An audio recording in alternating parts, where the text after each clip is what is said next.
शादी राघव के साथ हुई थी। दिव्या और राघव एक दूसरे के साथ बहुत खुशी खुशी रहा करते थे।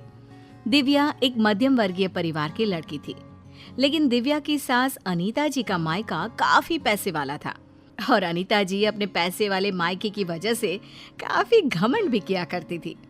एक दिन सुबह के वक्त, मम्मी जी मैं सोच रही थी अपने मायके जाकर आ जाती हूँ, बहुत दिन हो गए हैं ना। हाँ मम्मी, पूरा 1 साल हो गया है दिव्या को अपने घर गए। कुछ दिन रहेगी तो उसका मन बदल जाएगा। हाँ हाँ, क्यों नहीं बेटा, आराम से अपने मायके जाकर आओ। अरे भाई, लड़कियों को अपने मायके जाना भी चाहिए, वो भी तो तुम्हारा घर है। जरूर जाओ बेटा।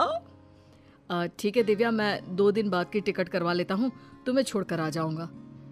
अरे तुम्हें जाने की क्या जरूरत है बेटा, बहू खुद भी तो जा सकती है ना, ट्रेन में बैठकर ही तो जाना है। लेकिन मम्मी, अच्छा थोड़ी ना लगेगा, इतने दिनों बाद दिव्या अपने घर जाएगी, वो भी अकेले। अरे ठीक है ना बेटा, तुम क्यों अपनी छुट्टी खराब कर रहे हो बिना बात के। इन छुट्टियों को कभी इमरजेंसी के लिए बचा कर रखो, काम आएंगी। और बहू का क्या है, 2 दिन मायके जाकर वापस आ जाएगी।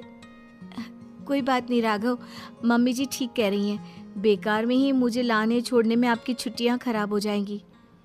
वैसे बहू, तुम्हारा भाई भी तो तुम्हें लेने आ सकता है। शादी के बाद तो बेटियों को लेने अक्सर उनके भाई ही आते हैं। तुम्हारी मम्मी ने नहीं बताया तुम्हें? कोई बात नहीं मम्मी जी, अभी आप ही ने तो कहा ना कि मैं अकेले जा सकती हूँ, तो मैं अकेले चली जाऊंगी। अरे बहू, कहीं ऐसा तो नहीं ना कि किराए के पैसों की वजह से तुम्हारा भाई तुम्हें लेने नहीं आ रहा। तुम्हारे मायके वाले सोच रहे होंगे कि बिना बात का खर्चा जो हो जाएगा उनका।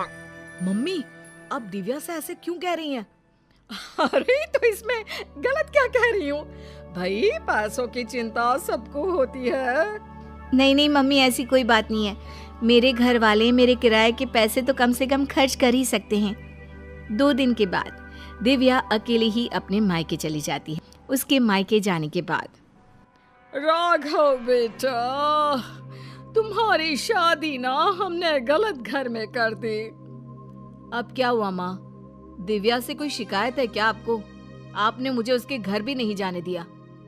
अरे क्या करेगा वहां जाकर, जब भी जाता है ढंग के तोहफे तक नहीं देते वो लोग। वो तो ये भी नहीं जानते कि दामाद की खातिरदारी कैसे करनी चाहिए। मम्मी, आजकल के जमाने में कौन इन सब बातों के बारे में सोचता है। कभी तेरे पापा से पूछना, आज भी मेरे साथ जब मायके जाते हैं ना तेरी नानी के घर, तो पूछ कितनी खातिरदारी होती है उनकी वहां पर। और तोहफे तो इतने देती है तेरी नानी कि घर ही भर जाता है मेरा तो। लेकिन मम्मी, वो आपके मायके की परंपरा है ना, सब जगह ऐसा हो ये जरूरी तो नहीं। और हम दिव्या के घर वालों से ऐसी उम्मीद कैसे रख सकते हैं, अच्छा नहीं लगता मम्मी। ओफो, आजकल के लड़के ना शादी होते ही अपने पत्नी की साइड लेना शुरू कर देते हैं। अब देखना, आएगी तुम्हारी पत्नी खाली हाथ अपने मायके से। कुछ दिनों के बाद दिव्या अपने मायके से लौट कर आती है और वो अपनी मम्मी के दिए हुए गिफ्ट अपनी सास अनीता जी को दिखाती है। मम्मी जी ये देखिए, मेरी मम्मी ने मुझे साड़ी दी है, राघव के लिए शर्ट और आपके लिए भी एक साड़ी भेजी है। बस और कुछ नहीं रखा तुम्हारी मम्मी ने? अरे इतने दिनों के बाद मायके गई थी। मुझे तो लगा भाई अपने मायके से ढेर सारी चीज मिलेगी तुम्हें। ऐसी बात नहीं है मम्मी जी, वो लोग तो मुझे बहुत सारी चीजें देने की कोशिश कर रहे थे, लेकिन मुझे ये सब अच्छा नहीं लगता। हाँ मम्मी, मैंने ही दिव्या से मना किया था, बिना बात के किसी से चीज लेना अच्छी बात नहीं है। तुम्हारी नानी होती ना बेटा, तो मुझे कभी इस तरह नहीं आने देती।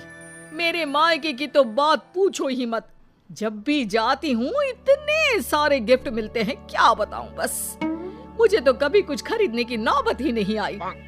कभी कोई साड़ी, कभी कोई सामान मैंने खुद के हाथों से इतने सालों में नहीं खरीदा।